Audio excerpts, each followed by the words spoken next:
Breaking news tonight, state of emergency. They're bracing for impact from New Orleans to Biloxi to Pensacola. Mandatory evacuations have just been ordered as Tropical Storm Nate closes in. It could hit as a hurricane. Did anyone else know about the plot to kill in Las Vegas? New developments in the investigation. Police not convinced that the attacker kept it to himself. Birth control battle. The Trump administration rolls back Obama-era rules, allowing more employers to opt out of paying for contraception coverage. Shockwaves rippling across Hollywood and new fallout for a powerful movie mogul facing a storm of accusations of sexual misconduct, including from a major star. And song and a prayer. Lin-Manuel Miranda leads an all-star tribute for Puerto Rico. Nightly News begins right now.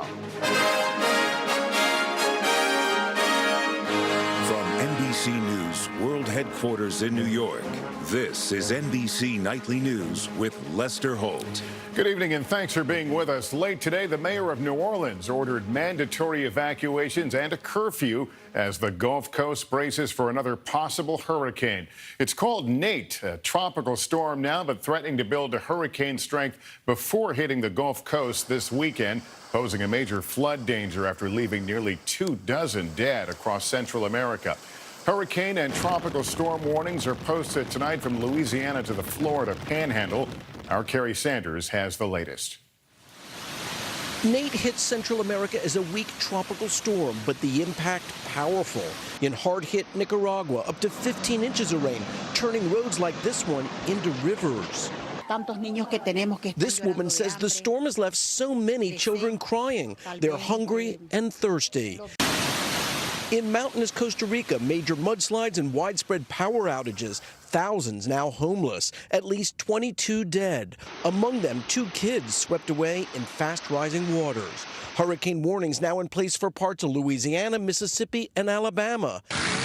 In New Orleans, a race to sandbag tonight.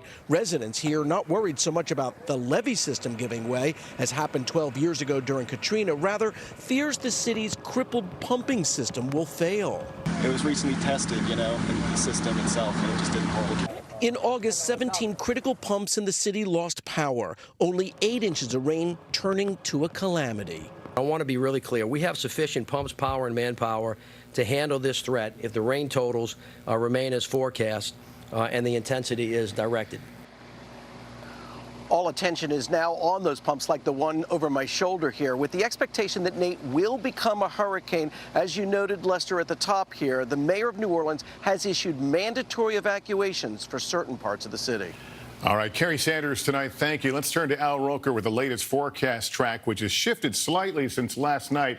And whether it hits as a tropical storm or a Category 1 hurricane doesn't make a lot of difference to folks along the Gulf Coast after what they've seen this storm season. Absolutely right, Lester. And the track has shifted a little bit to the west right now. 80 miles east of Cozumel, Mexico, 60-mile-per-hour winds. We're talking about a movement of north-northwest. It's booking at 21 miles per hour. At this point, it's about 200 miles away from New Orleans, Saturday, 1 p.m., 70-mile-per-hour winds. Then it makes landfall about 1 a.m. and then continues to move rather rapidly, about 140 miles of that cone of uncertainty, and then moves very quickly out to sea. However, here's what we look for. Hurricane warnings right now from Louisiana all the way to about the Pensacola, Mobile, Alabama area. Heavy rain, flash flooding, tropical force winds. And look at the storm surge. Louisiana, 4 to 6 feet, including New Orleans, Mississippi, Alabama, close 5 to 8 feet, 4 to 6 for Florida. Again, Lester, we're going to have to just watch this and wait because a track change of 50 miles per hour, 50 miles can make a big, big difference. All right. Al Roker, thank you. Now to the new developments in the mass shooting in Las Vegas. Investigators emphasizing late today they don't believe there was a second shooter, but a lot of questions remain about who else may have known about this plot. Meanwhile, all 58 victims killed have now been identified. We get the latest from NBC's Miguel Almaguer. Replacing the windows where Stephen Paddock unleashed the murder, the nightmare. Investigators have now scoured multiple crime scenes, the hotel, the concert-turned-killing field, and the homes where he lived. What can you tell us about motive? I can tell you that I really don't have an answer for you about motive. He was the only shooter. I'm very confident of that. I'm also confident that there were no other people in the room leading up to this event. But did anybody else know what he was planning and why? And that is a main focus of our investigation today. IRS records show Paddock earned at least $5 million gambling in 2015. Two sources say the gunman bought some ammo from a recent gun show in Phoenix and sought to purchase tracer rounds, bullets that leave a visible trail in the dark. Shot 4 times, Samantha Ferranda was finally able to go home today. I'm just grateful that I didn't have to completely say goodbye to all the people that I love. What happened in Vegas is being felt nationwide. Today in Chicago and Austin, stepped up security as thousands gather for concerts and baseball games. Tonight, we now know the names of all 58 victims, 30 with ties to Southern California. The youngest, just 20, Bailey Schweitzer. The oldest, 67-year-old Patty Mestas, loved life and her 8 grandchildren. Las Vegas police officer Charleston Hartfield served 16 years in the military, dying on a battlefield at home in the city he loved. Tonight, growing memorials in Las Vegas as 58 families begin to plan funerals. As investigators pore over the crime scene behind me, they say they are confident the gunman acted alone. What they are uncertain about is after months, possibly even years of meticulous planning, how could no one else know about the murderous plan? Lester. Miguel Almaguer in Las Vegas tonight. Thank you. We're also learning of another plot to attack concert venues and other crowded areas such as Times Square here in New York City. Federal prosecutors say 3 men were arrested for the ISIS-inspired plan that was broken up thanks in part to an undercover FBI agent. NBC News Justice correspondent Pete Williams is following that. Pete, good evening. Lester, prosecutors say that the discovery of this plot inspired by ISIS was kept secret until tonight because the FBI wanted to find out if others were involved. Court documents say 3 men from Canada, Pakistan, and the Philippines planned to set off bombs in Times Square and shoot at people attending concerts around the city.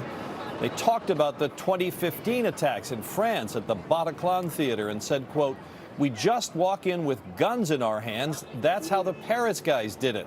They also talked about setting off bombs in the crowded New York subway and identified which lines they would focus on. This plot was actually broken up in May of 2016. Prosecutors say when the men were discovered communicating about terrorism, an FBI undercover agent soon joined in, and the 3 were under close surveillance. 1 is now pleaded guilty. The other 2 are under arrest. Lester? All right, Pete Williams in our Washington newsroom. Thank you, Pete. Tonight, a new turn in the battle over birth control and religious freedoms in Washington. The Trump administration is rolling back Obama-era rules and allowing more employers to opt out of paying for contraception coverage, an announcement that has women's health advocates vowing to fight back. Our chief White House correspondent, Hallie Jackson, has details.